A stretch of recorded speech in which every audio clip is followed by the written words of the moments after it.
Fuel కోసం మన India ఇప్పటి వరకు ఎక్కువగా దిగుమతులపైనే డిపెండ్ అవుతోంది. ప్రపంచ భౌగోళిక రాజకీయాలు మారుతున్నప్పుడు ఆ ఎఫెక్ట్ మనపైన కూడా పడి భారంగా మారుతోంది.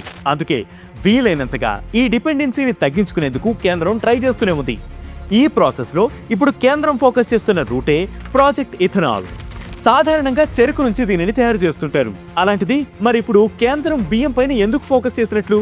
దీనివల్ల పెట్రోల్ ధరలు తగ్గుతాయా?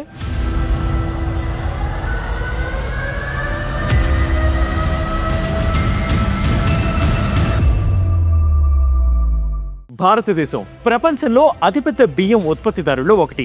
2025లో మనం 146 మిలియన్ టన్నుల పైన పండించాం. ఫుడ్ కార్పొరేషన్ ఆఫ్ ఇండియా గోదాముల్లో 59 మిలియన్ టన్నుల బియ్యం నిల్వ ఉంది. ఇది ఉండాల్సిన బఫర్ స్టాక్ కంటే 4 రెట్లు ఎక్కువ. ఈ బియ్యాన్ని అలాగే వదిలేస్తే వృధా అవుతుంది, నిల్వ ఖర్చులు పెరుగుతాయి, పన్ను చెల్లించే ప్రజలపై భారం పడుతుంది. అందుకే ప్రభుత్వం ఈ సర్ప్లస్ బియ్యాన్ని ఇథనాల్గా మార్చాలని నిర్ణయించింది.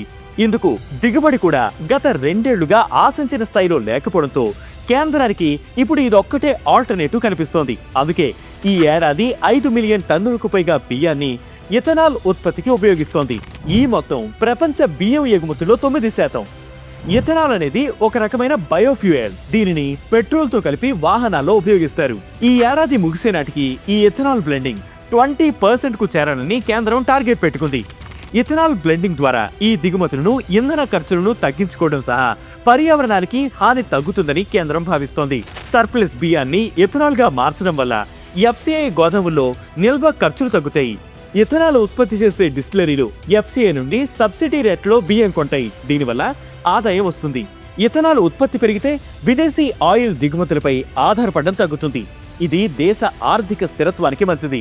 ఇథనాల్ పెట్రోల్ కంటే స్వచ్ఛమైన ఇంధనం. ఇది కార్బన్ ఉద్గారాలను తగ్గిస్తుంది, గాలి కాలుష్యాన్ని తగ్గిస్తుంది. గోదాములపై ఒత్తిడి తగ్గడం, ఇథనాల్ డిమాండ్ పెరగడం వల్ల బియ్యం ఉత్పత్తి చేసే రైతులకు ఆదాయం పెరిగే అవకాశం ఉంది. ఇథనాల్ డిస్టిలరీలు, రవాణా అండ్ రిలేటెడ్ ఇండస్ట్రీస్ లో జాబ్స్ పెరగడం వంటి ప్లస్ పాయింట్లు ఉన్నాయి. అయితే అందుకు తగ్గట్టే మైనస్లు కూడా ఉన్నాయి. భారతదేశంలో ఇప్పటికీ పోషకాహార లోపం, ఆకలి సమస్యలు ఉన్నాయి. ఈ బియ్యాన్ని ఆహారంగా లేదా పశుగ్రాసంగా ఉపయోగించుకోవచ్చు. ఇంకా దేశంలో ఎంతో మంది పౌష్టికాహార లోపం, ఆకలి సమస్యలతో బాధపడుతుంటే వాటికి ఉపయోగించకుండా ఈ సర్ప్లస్ బియ్యాన్ని ఇథనాల్ తయారీకి వాడటం ఎంతవరకు కరెక్ట్ అనే ప్రశ్నలు వస్తున్నాయి.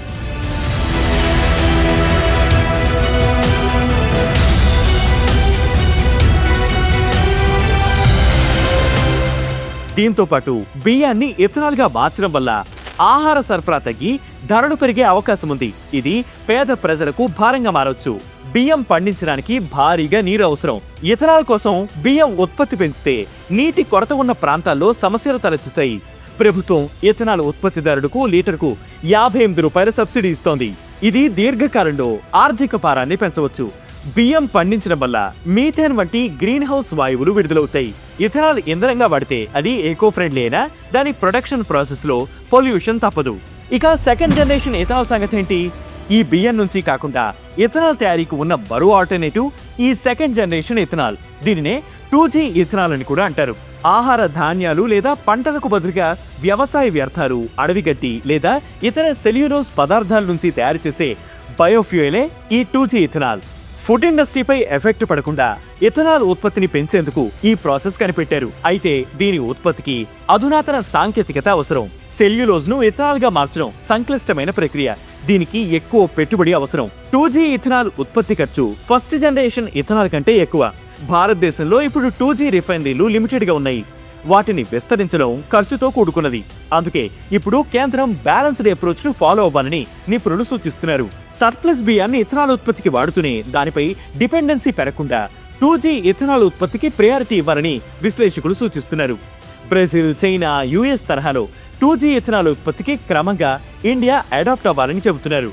ప్రజలకు సైతం ఈ ఇథనాల్ ఉపయోగంపై అవగాహన పెంచాలని సూచిస్తున్నారు.